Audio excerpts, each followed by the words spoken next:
many of us ever know what it is to become the perfect version of ourselves? This is Decoding Superhuman with your host, Boomer Anderson. Why howdy there, superhumans. It's Boomer Anderson here, bringing you another episode of the Decoding Superhuman podcast. So today, I am smiling from ear to ear. And it's not because I'm en route to California or anything like that. It's because I have one of my mentors on the show. And she has had an absolute profound impact on my stress resiliency as well as how I view the topic of breath work. And that's why I had her on today to talk about that very same topic. So my guest today is Dr. Mickra Hamilton, and she's the co-founder and CEO of the Apeiron Center for Human Potential, as well as the Apeiron Academy. Dr. Hamilton is also a colonel and human performance subject matter expert in the United States Air Force Reserves. She is a human systems designer and creative disruptor in the field of epigenetic human performance coaching, creating a new paradigm for what is possible in human flourishing. And if you're wondering to yourself, what is human flourishing? We get into that as well. Dr. Hamilton skillfully works with the systems-based precision approach to optimizing the performance and potential of the human system by leveraging genomic and epigenetic lifestyle strategies along with leading-edge research and technologies. The technologies part is something that we delve very deeply into as well. This personalized and evidence-based approach addresses the psychological, emotional, mental, and energetic aspects of the entire human system, all in an effort to enhance the human experience. Dr. Hamilton speaks internationally on the focus areas of epigenetics, of human environment, conscious leadership, peak psychophysiological performance, and stress optimization. Dr. Hamilton leverages 28 years of experience in the field of psychoacoustics for research and development activities at Apeiron's Research and Development Division. So what did we get into in this podcast? We talked about breath work and its profound impact on stress resiliency. We get into what is capnography, hypo versus hypercapnia, and how freediving actually plays a role in all of this. Dr. Hamilton gives you a way to assess your own breathing today. We talk about flourishing, sovereignty, the book On Combat, and so much more. I always enjoy learning from Dr. Hamilton, and I hope you do too. Enjoy the podcast, Superhumans. The show notes for this one can be found at decodingsuperhuman.com/drhamilton. That's HAMILTON. Enjoy the podcast, Superhumans.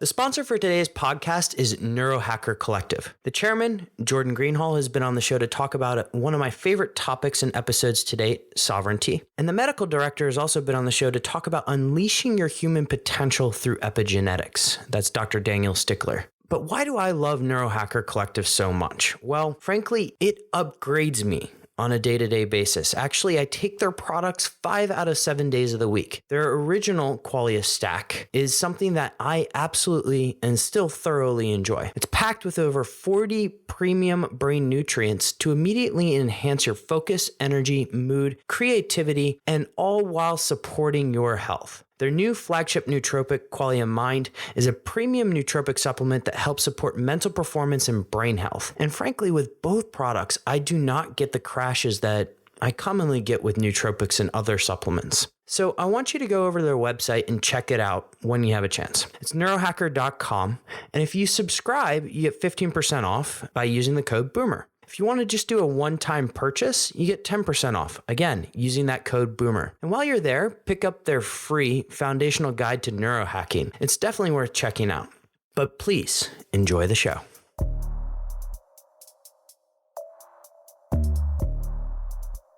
Dr. Hamilton, so good to have you. Hey, great to be here. How are you? Oh, I'm so much better now, that's for sure. You know, this is a conversation that you and I have had many times, but I'm glad to click the record button on it. So we're going to talk a little bit about breath work today and building stress resiliency, becoming antifragile, and being just amazing human beings. But Dr. Hamilton, if you don't mind, I want to start with a little bit of a question, really. It's said that between 60 and 90% of us don't breathe properly. Why is that? What does not breathing properly look like? And frankly, why should the average person care? Yeah. Well, so breath is life, right? If you think about the human system, the very foundation of living is breath. And, we talk about sleep and we talk about eating and we talk about exercising. And we talk about breath from the perspective of heart rate variability and performance, from its effect on cognition. And rarely do we ever go down into the essential nature of incredible breath mechanics, right? Respiration, cognition, how all of that human system is fundamentally, foundationally driven by breathing and breath itself. So when you ask the question about the 60 to 90% of people who are not breathing ideally, and I want to go to that from a language perspective. When you talk about not breathing properly, right? You really end up going down a rabbit hole. Humans think we know how to breathe, right? It's an automatic thing. Our bodies do it. And while that's true, what isn't often the case is that we're doing it the way the body is intelligently designed to do it, meaning effortless breath, where the exhale leaves the body and the reflex kicks in the brainstem and says, breathe. So we have an impetus to breathe. We breathe in, the air leaves the body, it comes back in. So the answer to the question is we do breathing, right? We do breathing as humans. We control our breath. We take over the mechanics of our breathing.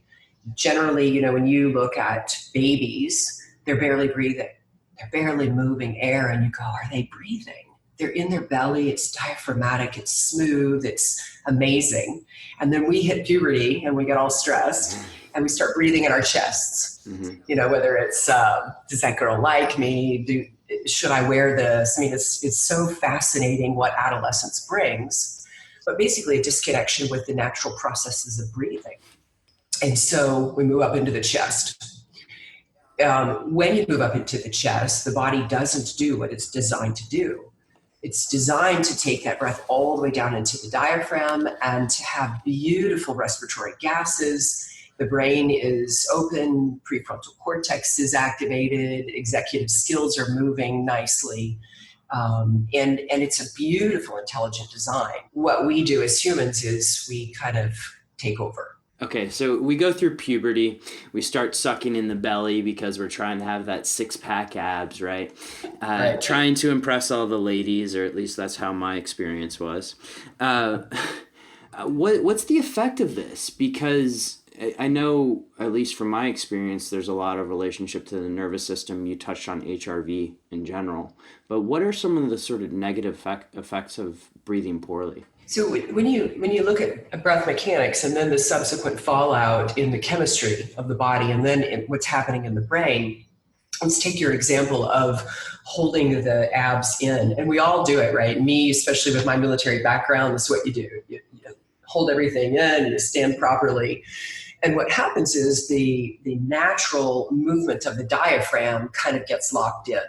And so now we're moving very shallowly and often quickly up in the chest. And so the entire system is sent a signal that it's in more of a fight or flight state, because the body in its natural diaphragmatic breathing is in neutral or in idle or in more of a relaxed posture.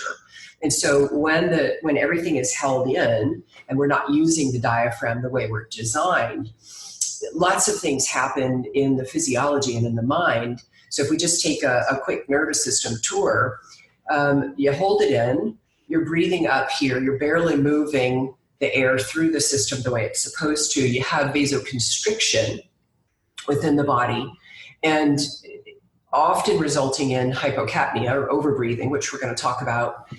And the brain actually doesn't get the oxygen that it needs to stay thriving and healthy.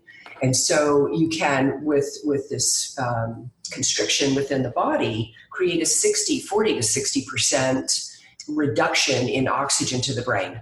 And you know what that causes, right? All kinds of fallout. So it can be anywhere from physiologic, where I feel numb and tingly, I have brain fog, I can't concentrate, I'm emotional, I'm angry. The fallout from this breath process, it affects every single system in the human. It affects all relationships. It affects performance, cognition. I mean, it's fascinating, the far-reaching effects of just simply restricting the breath in the body. Wow. Okay. So I guess at this point we need to define a couple terms before we go deeper on that hypocapnia topic. But how would you define breathing and respiration? So breathing is basically a mechanical function, right? And when you talk about respiration, you talk about basically three different types of processes. So external respiration is basically the mechanics of breathing. So you're taking air into the system. You also have an intracellular type of respiration, or an intracellular process, and then you're at the cellular level, which is really the utilization of energy at the mitochondrial level, right? And so when we talk about breathing, and today it's mostly talking about how we take that air in and then what happens in the system with the air. We're not, I don't suspect, because your podcast reaches those who really want action and performance. Don't suspect we're going to go into that small cellular level. So if we keep it at the external respiration, it's about what's happening as the air goes in and out of the body. Before we go into all these cool topics, if I wanted to measure my breath or measure breath work, because I know breaths per minute is something that you and I have talked a lot about in the past in terms of how to mitigate that. And maybe we can start with that. Sort of, what is ideal breaths per minute for a person? What do we normally get? And I guess, how would you measure it? Because I don't really trust some of my wearable technology on this. Yeah, we're a bit limited on the wearable side right now, but advancements are coming quickly. So when you talk about breaths per minute, it's interesting. This is just like what's happening in all of the health systems. People want to have this average, right? It isn't necessarily about how many breaths you breathe per minute, and yet it is. So if we look at Harvard, we look at Cleveland Clinic, and we look at the traditional health establishments, they're going to tell you anywhere between 12 to 20 breaths per minute, 16 to 24 breaths per minute. Now, because I live more in the performance world, I'm going to tell you 6 to 9 breaths per minute. Just real quick, you said 6 to 9 versus 12 to 20. Right. I just want to emphasize that for people, because we've got a bunch of performance listeners here. So right. And and this is really essential, because even in like nursing and medical school, they're teaching, this 16 to 24 breaths per minute, 14 breaths per minute in our performance world at rest. And we're talking about at rest, right? We're not talking about while you're performing, because that's a whole different demand on the body. But at rest, 6 to 9 is the place where this ideal, I call coherence, or syncing the breath to the heart rate, to the brainwave state, is ideal. And so when you talk about that from a systems approach, it's I breathe in 6 breaths per minute. That's the resonant breathing rate of my heart.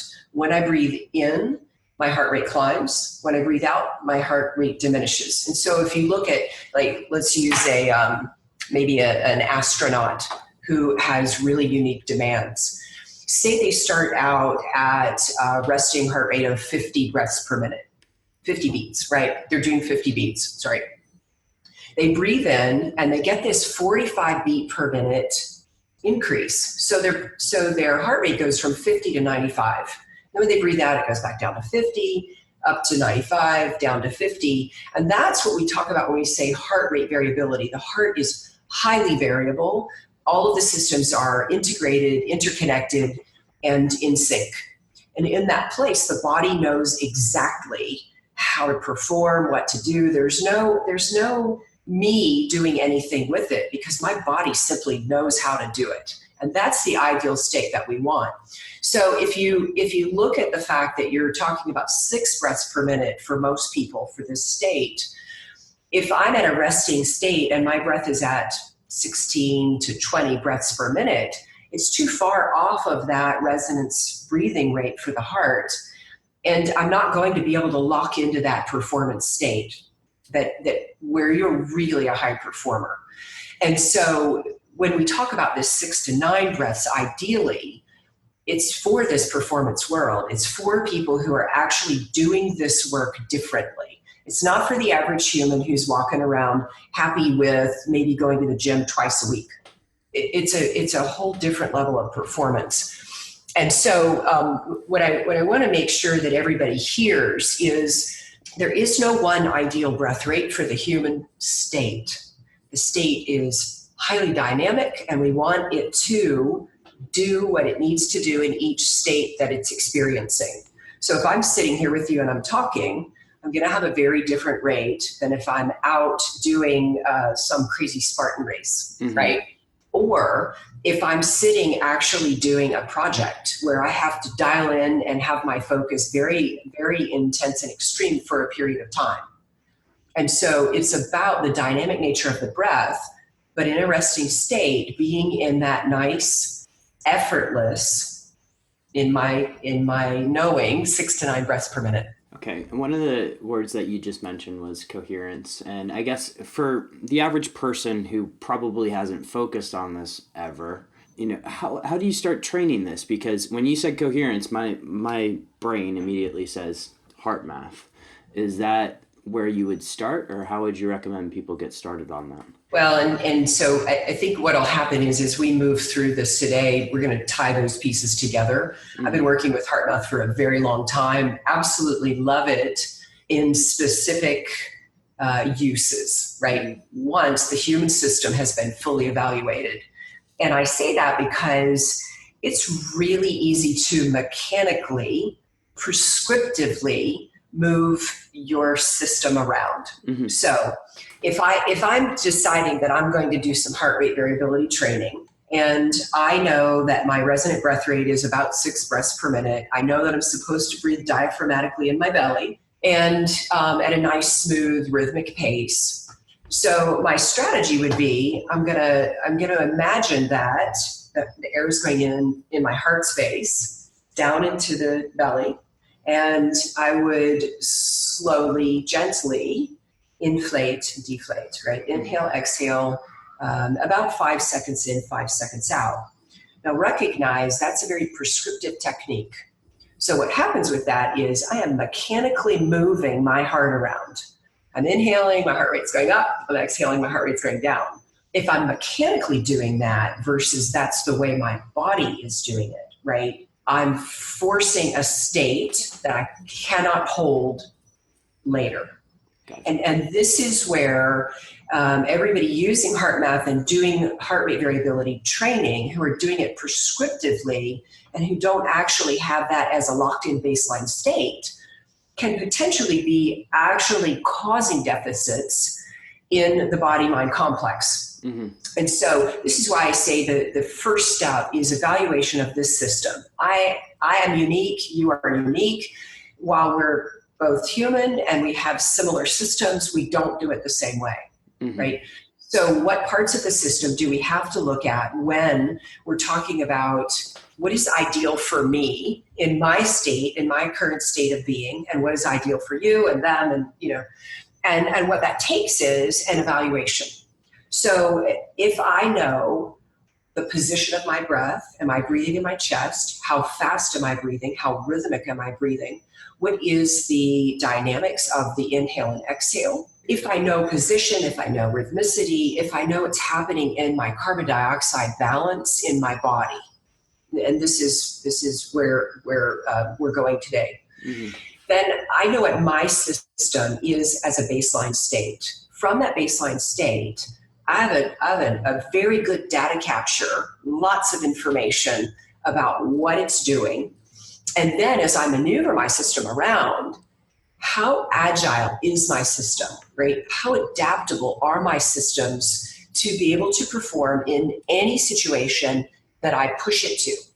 And so it's an evaluation of the precision nature that gives you that opportunity. So what I do is I evaluate the whole system, review what that system's doing. This is that baseline state. Then put together what could we do to optimize and enhance that state. If I see that the person has great mechanics, great speed, great carbon dioxide output, and that all of these things are in balance, and I put them on HeartMath or I put them on whatever training device they're going to use, and we can maintain all of that during what we call heart rate variability training, they can use any system they want. HeartMath is amazing. They've got 30 years of research, science of the heart data that's spectacular. It's really about, am I in an ideal state when I'm doing that type of training? Or do I compromise my precious respiratory gases when I'm in heart rate training? I can't tell you the number of athletes, CEOs of high performers that I've done these evaluations with, only to find that when they drop into what they call their heart rate variability training strategies, they take their carbon dioxide down to a place where they're compromising many of their human systems, in particular, right, muscles, but the brain. Yeah. And when we compromise the brain for too long, we've got significant issues in all aspects of living. All right, so there are a few terms in there like carbon dioxide, et cetera, and I'm hoping we'll get into this when I ask this next question. And perhaps this is the evaluation framework you speak of, but what is capnography, if you don't mind going into that? Because this is it's a term that I've heard often. I've seen people do it. I've heard Janet's been on the show before. She's done it. What exactly is capnography? Capnography is a way, and most people are familiar with this if they've ever had surgery. You know, and anesthesia goes and they make sure that their gases are regulated in the brain. The capnography that we're talking about, capnography, is more in a performance and educational lane. And it's a barometric device that uses an oxygen cannula, and the lips are closed. The carbon dioxide comes out of the lungs. So it's end-tidal CO2, carbon dioxide, coming out of the lungs. It is a close approximation of what your arterial carbon dioxide is doing. And this goes to pH and to acid-base regulation in the body and mind. And so we put this device on, we look at what is the carbon dioxide output from the lungs. Every person, every human has a carbon dioxide output of normal or eucapnia, that's 35 to 45 millimeters mercury. So it comes out, it's read on a piece of software, and it tells us what that level is. So that's eucapnia, 35 to 45 millimeters mercury. That's normal. When you're outside of that normal range, now you have significant issues. Below that range, below 35 millimeters mercury, is what's called hypocapnia, or over breathing. So basically we're sending out too much carbon dioxide, and the respiratory gases in the body and brain are not high performance. And we can look at it like this. Let's say a Maserati, right, is a high performance vehicle that uses high performance fuel. And the Kia is a really great little car that can run on regular fuel. This is what happens in the body. So if I'm a Maserati, right, I'm getting really beautiful chemistry in my brain. I'm potentially, right, vasodilated closer to that 45 millimeters mercury, as opposed to my Kia being at 35 millimeters mercury. And remember, normal's normal. So if I'm 35, I'm normal. I'm not saying it's better to be 45 than 35, right? And yet what we see with high performers is they have more range. They have more oxygen usability, capacity, high performance mix. And so I generally see them between the 40 and 45 millimeter mercury range. Interesting. Now, when we go up on the high end, we talk about hypercapnia. Hypercapnia it's generally behavioral, right? The brainstem at 45 and above it says, no, the body can't do this. And the breathing reflex kicks in. So you see hypercapnia in free divers, right? And it's interesting because they train specifically for it. A lot of also special operators. So there are circumstances where you can train hypercapnia, but the body won't allow it for a very long period of time, right? And so hypercapnia from a behavioral perspective is generally only found, like say you've got an NFL athlete and they're outperforming on the field and they feel like they have to have more oxygen. So it's basically they cut off their exhale and move into an underbreathing state. So it's pretty rare. So when we talk about what are the things that take breath offline, it's generally not hypercapnia, it's generally hypocapnia. So too much carbon dioxide coming off the body, not enough balance and beautiful glucose, and high performance mix to the brain. The only way to know this is by doing a study that actually looks at the CO2 coming out of the body. It's the only way to know it. And this is where the devices cannot measure it. So it's got to be done with this equipment. And I guess, are there places, enough places around the U.S. or around the world in order to get this measurement? Because I imagine this also takes some time too, right? Like you're going to go into a center, and I know you have one, but you're going to go into a center for a couple of hours and have to go through this experience. Do you mind just walking through sort of what it would be like? You mentioned earlier you put it in your nose, you're doing the breathing exercises, etc. Do you mind just going through sort of a scenario? So to answer the question, are there a lot of centers? No. And yet it's hitting more of the mainstream. So I know that the SEALs are beginning to use this process. A lot of the performance world, they're going, why haven't we been looking at carbon dioxide and respiratory gas balance for performance? And so it's coming, and yet it takes some training. So the way we use it in our process, we look at every piece of the human system. We hook up sensors on all the different systems for the nervous system. So we have a respiration gauge at the chest to look at chest breathing, a respiration gauge in the belly to look at diaphragmatic breathing. We look at heart rate variability through a PPG clip on the finger. We look at muscle tension. So what's happening in the body itself as we're breathing, what muscles are we using? And then we add also this feedback through the capnometer. What we do is we look at the baseline system. What is it doing? What is it saying? How has life created this current performance in the body? And then we stress the system. So we put it through different tasks, whether they're, we do cognitive tasks, we do emotional tasks, we do physical tasks. So it might be on a treadmill, it might be on a bike.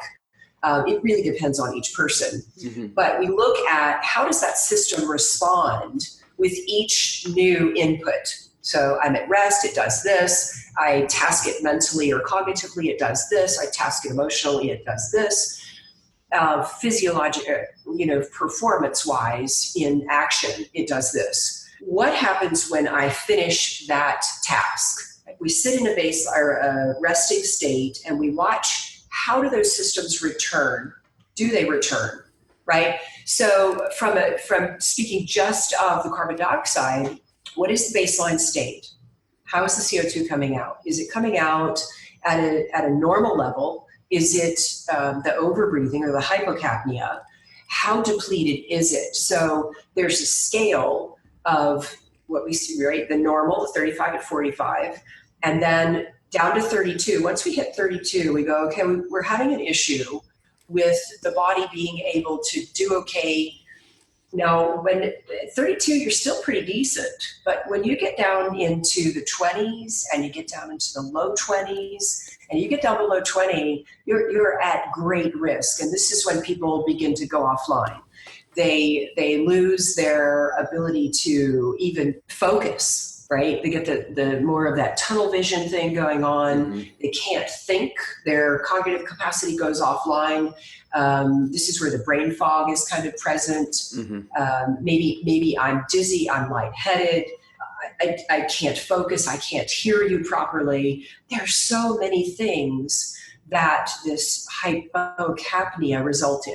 And we're not even going into the medical lane where you've got blood pressure issues and all of the things that people who are unhealthy deal with, obesity and diabetes, and all of that is tied to this hypocapnic process. Dr. Hamilton, I guess a question here is, and sorry to interrupt, is there a general correlation with these people in sort of a strong sympathetic drive in these kind of moments? Maybe I'm outspoken here, but... No, it is. And that's how the autonomic nervous system and all of it ties together.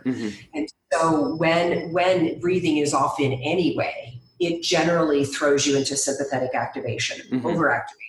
Now, if breathing is off in a slow, relaxed way, right, the parasympathetic nervous system is activated, and that's that relaxation response.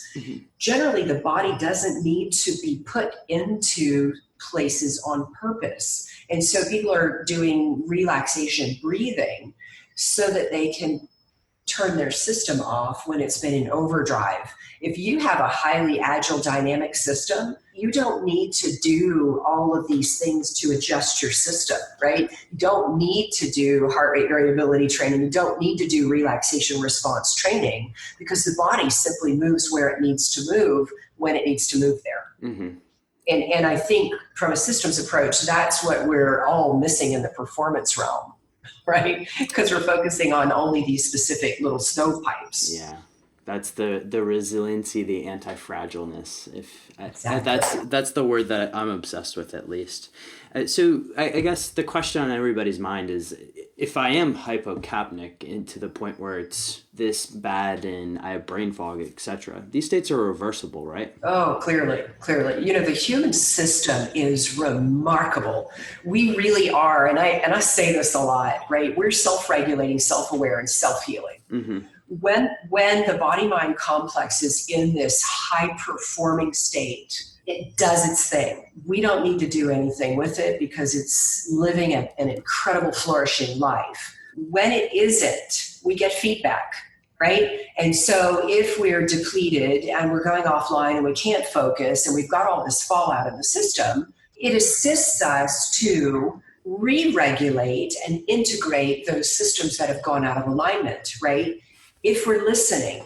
And so a very aware performing system will recognize that the heart rate has gone out, or the respiration has gone out, or the high performance mix to the brain has decreased. You know it, and then you realign the system and everything clears up again. But we're talking about an aware system. We're talking about somebody who knows their system. Your listeners generally are highly aware of their system, right?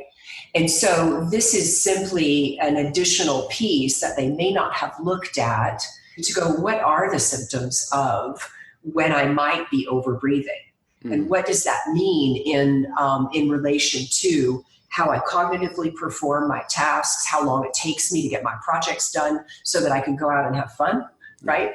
So when you talk about all of that, it's sort of a disciplined process of knowing self, because I've had my evaluation. I know what everything is doing. And even if the person can't get to an evaluation, what they can do is, by listening to some of these symptoms, and I know you're going to share a breath questionnaire with them as well, they can tune in to where they might be going slightly out of alignment in their performance or in their cognitive project development as well. And the breath questionnaire, by the way, guys, will be in the show notes. You can check those ones out over at decodingsuperhuman.com. Okay, so this is really, really helpful for somebody who may not be able to do the analysis, let's say today, They're not in Austin. They're not in Nashville, North Carolina, let's say. What are some of the tips that you'd recommend people to start practicing, to start sort of in training with their breathing so that we can all just sort of live this epic anti-fragile life? Sure. It's, it first starts with your own personal awareness. So first is, where am I breathing, right? Where am I breathing? Am I breathing in my chest? Am I breathing in my diaphragm, in the belly? How rhythmic is my breathing? Is it a silent, gentle, it simply does it, right? Does the exhale leave the body? Does the air come in? When you're in this state of breathing, there's never a thought to breathing. There's never a need to regulate my system because it's doing its thing, right? If you're there, you're really good. And then you can move into enhancing those processes. And that would be a different conversation we could have. If it isn't, right? If the position isn't there, if the rate isn't, you can time it, time the rate. So first position, second rate. How fast am I breathing? Do a 60-second thing and count your breath. I think Spire is the only thing that is considered a decent product from a respiration standpoint. It doesn't measure CO2, but at least can work with your respiration. But you can simply do it with your watch. Mm-hmm. Time it. Does it catch? Does it feel like on your inhale that you're not getting enough air and you feel like you've got to have more oxygen? So you're taking this big, deep breath. This is what we say in our culture, take a deep breath. Well, taking a deep breath can often create a hypocapnic state. And so a lot of people you tell to take a deep breath, they end up going, but I'm really dizzy. Mm-hmm. I don't feel right. I feel off balance. It's actually causing that hypocapnia. So, and that would be another thing. So where am I breathing? What is the speed of my breath? What is the rhythmicity of my breath? Is it big in the chest? Am I tightening all of my musculature? Is it big in the belly? Am I feeling dizzy, right? What's happening in my breath first? So you get an awareness of it. And that's in all, right? It's I'm sitting here doing it in a baseline rest state. I'm doing it when I'm in the gym. I'm doing it when I'm out running. I'm doing it when I'm doing a project. Am I holding my breath? A lot of people have this belief system that when I'm focusing, I have to hold my breath. They say, I cannot focus if I'm not holding my breath. Well, you also can't focus if you're holding your breath, right? So what are your belief systems around breathing, right? So there's the mechanical aspect, but then what are your belief systems? Do I believe that I have to take a deep breath to be healthy or optimal? Do I need to bring air up into my chest so that my lungs are getting air, right? Not true. So what are my beliefs around breathing? If I'm feeling anxious, do I have to do relaxation breathing to slow everything down? Mm-hmm. When you're highly regulated and highly aware and you know your system, you don't have to think about any of this, right? So you do an initial capture. What am I? Where am I? How am I doing it? When am I, if I'm good in most places, when do I notice that I go offline? So we'll go back to the cognitive performance. If I'm doing a project and I need to go all in for 2 hours, right? Am I taking a break? But if I'm in for 2 hours and later that evening, I recognize that I'm exhausted, I can't focus, I can't be present with my family, I'm cold, right? My fingertips are cold. Sign of vasoconstriction, right? Mm-hmm. Sign of overbreathing. When do I notice these things? And you'll be able to, through this self-awareness, know when you might be having an effect that your breathing isn't optimized in that particular state. So some people can go out and they can work out and they feel amazing. And they're all dilated and they're like, wow, this I'm high, right? Mm-hmm. From that process. And some people can go work out and say, oh my God, I am so exhausted, I can't function. Mm-hmm. Some people, when they do projects, they say, I can't function. There's no way I can get this done. And their brain is spinning and they can't concentrate. Some people go, oh, I so dial in when I have a project to do, right? How do you do it?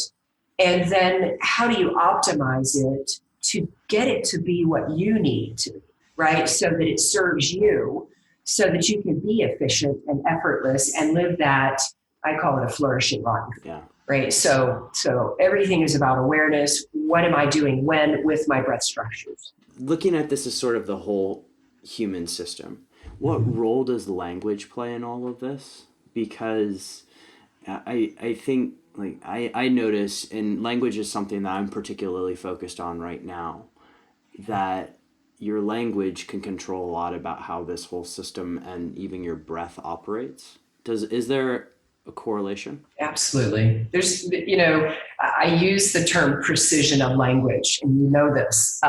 Everything is about what you're saying, whether you know it or not. It's about what you're saying. For example, I always feel exhausted after working out.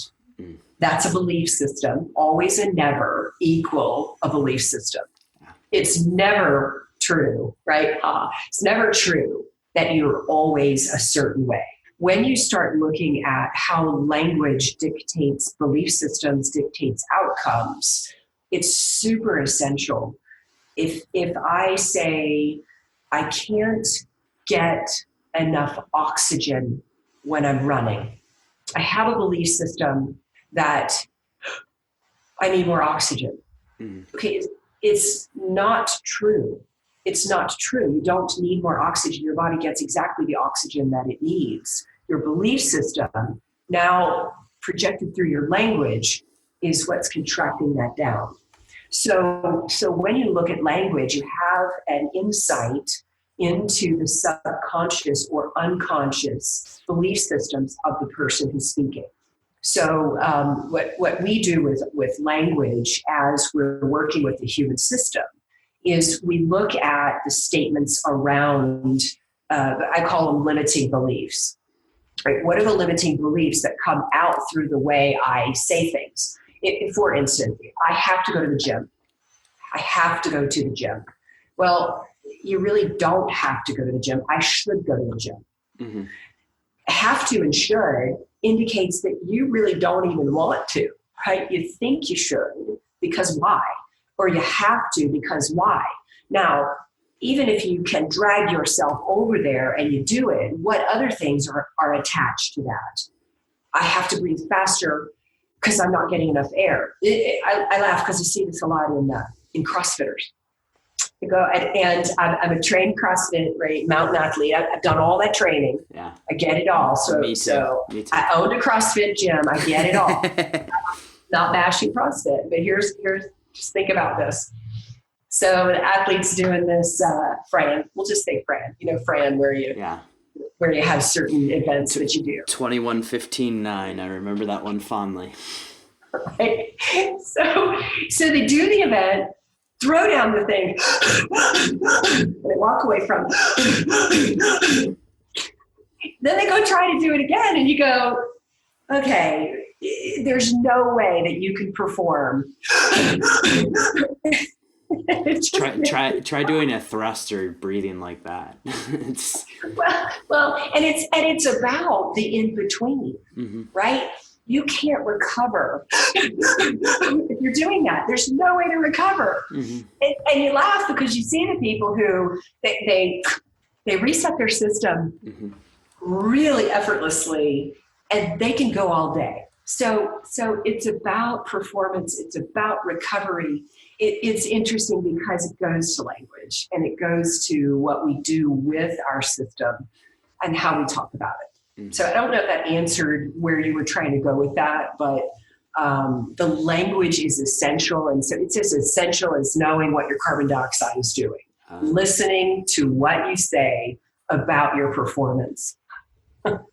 Mickra, that was perfect. Thank you. And I think before we get into the final 5, if you will, I just want to say thank you because 18 months ago, I came across you guys almost by accident. And I don't know if you recall the story, but the exploration and conversations that you and I in particular have had around breath and language have been absolutely profound in impacting my own performance. So thank you so much for everything. My pleasure. Now, I guess let's start off the final 5 with a pretty deep question. What is health to you? Those helped me. It's flourishing, right? I don't look at things the way other people look at them. I don't have limited belief systems. I say that, and there's always the possibility that I'm not aware of any of those limited belief systems because we don't know what we don't know. Mm-hmm. And yet, flourishing equals what? Flourishing equals limitless life. It equals creating my experience because I'm solely responsible for it through my perception of what's out there. Health to most people means an absence of disease. It's not that at all, right? Health is a state of being that, you can even jump it into what you would call well-being. I don't even look at it like that. I mean, to me, it's simply flourishing. But a lot of people don't really know what that flourishing state means. Mm-hmm. It's an effortless state of being where all things are interconnected, where relationships are amazing, where I know that I'm not separate or different from you, where every minute is a gift, and I'm grateful to be here, to be in relationship with the experience, with the person in front of me, with whatever I'm doing, right? It's this beautiful kind of autotelic, eudaimonic, amazing state of being. Mm-hmm. It's so hard to describe, what life itself means, right? Because that to me is health, and it's an incredibly beautiful state. Absolutely. And I just want to reiterate something you said about creating the experience and that the individual is solely responsible for it, because that really, the concept of extreme ownership, and I know Jocko Willink kind of has the trademark on that one, but it resonates extremely well with me, and I think it resonates really well with high performers as well. And that to me is sovereign responsibility, right? If I am totally responsible for every single thing in my experience, every single thing, I then am empowered to actually make a change in something that I'm not enjoying, whether I make that change through my perception, through my action over time, right? Like I'm laying down new neuronal networks around the behavior that I want to do differently. I'm totally in control of that. I'm the only one in control of that. You can't, right? You can't make me happy. You can't do anything. I'm responsible. And that way I can change any of it. It's amazing. Excellent. I guess the 180 to this question is, what's your biggest pet peeve with the health world? And we can define that if we need to, but your biggest pet peeve with the health world today? I don't, here we go to that precision of language. I don't have pet peeves. I don't look at life that way. If I had to say what I think would enhance the way people are viewing health, I would say that complex systems approach to being human is what I consider to be a very aware way forward. It allows us to understand that every single thing in our environment is an input into the system, and everything creates an outcome from it. And so if health were looked at through that lens of how am I interacting with my environment? Is my air doctor working to clean my air in my house? What kind of pure water am I drinking, the food? If I look at every single thing as an interaction with the environment, and I look at what's it doing in here and what is the outcome of that process, now I've got this bigger awareness where I can have more control, empower myself around the things that I can do to improve, enhance, whatever change, whatever your words are, the experience that you're having from a health perspective, from a life perspective. Excellent. And I'm actually curious about this next question. If you were to flip on the focus switch, what's your top trick, if you have a trick, so to speak, for doing it? It's not really a trick, right? It's more of an enhanced process of dialing in awareness. So when the system is optimized, and my system is highly optimized and even a bit enhanced, And that's because I've done the work over time, right? It's not a magic thing. It's a discipline-focused thing. But because I know the alignment of those systems, I also know how to dial in and out of state at will. And so my system generally sits in this place of idle, which is that coherent state that we were talking about earlier, where my respiration, my heart rate, and my brain waves are all doing a very specific thing. And from that place, I go where I need to go. So if you say concentration, focus, if you're talking about cognitive now, right? If we stick in the cognitive lane, I dial in really, really finely into what I call pure awareness. And that means different things to different people. But basically, I put my awareness in my belly button.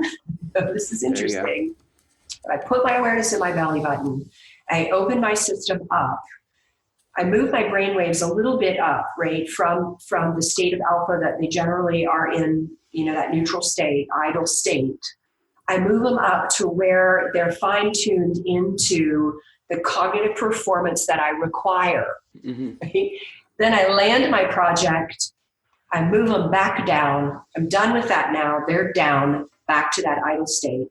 And from that place, I move where I need to go next. If it needs to be high performance, right? Like I'm running, I'm really activated, I move into that state. If I want to, like I have an off button, I hit the off button because we all run at an interesting place. Mm-hmm. That I don't ever do that, what you call that relaxation thing where I just go chilly. That's not where I go, but I do go a little down below idle. Mm-hmm. So that I'm in more of a kind of a lower alpha state. Mm-hmm. I don't stay in that place very long. That idle place is where it's my go-to because I can maneuver from that place at will. Mm-hmm. Does that make sense to you? Oh, it makes perfect sense. And I like the way you put it. Nervous system control, right? And yet it becomes an automatic process. And that's what I want to keep getting back to. Yes, you do the training to inhabit a state, but once you know that state, it isn't about doing the training to get there. It's about simply inhabiting it, which there's no effort to that. Yeah, and one of the things I want to point out to people is that you've done the work, and this does take time, but remember, this is a long game, and if you want to get to that point of high performance, you got to do the work. It's not you can't take the pill. There's no NZT, so to speak. We got to do the work. And that's, that I'm so glad that you, reiterate that. If we look at it like this, Boomer, homeostasis is that narrow window where humans are ideal. That's that place where we, self-regulate, self-awareness, all of that. You can optimize into the upper limits of homeostasis, and the human can enhance. Right? But it is a very strategic process that does happen over time. People are using enhancement strategies and they're not even in homeostasis. Yeah.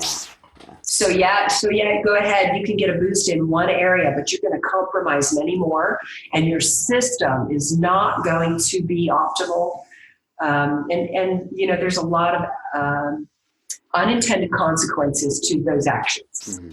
I like this. Now, my last question before we get into where people can find out more about you, and I have to rephrase this question because I recently discovered that I have a dislike for the word peak performance because you can only go down from there. But what is your favorite book on high performance? Because I know you're an avid reader of all of these books as I am. What's your favorite book on high performance?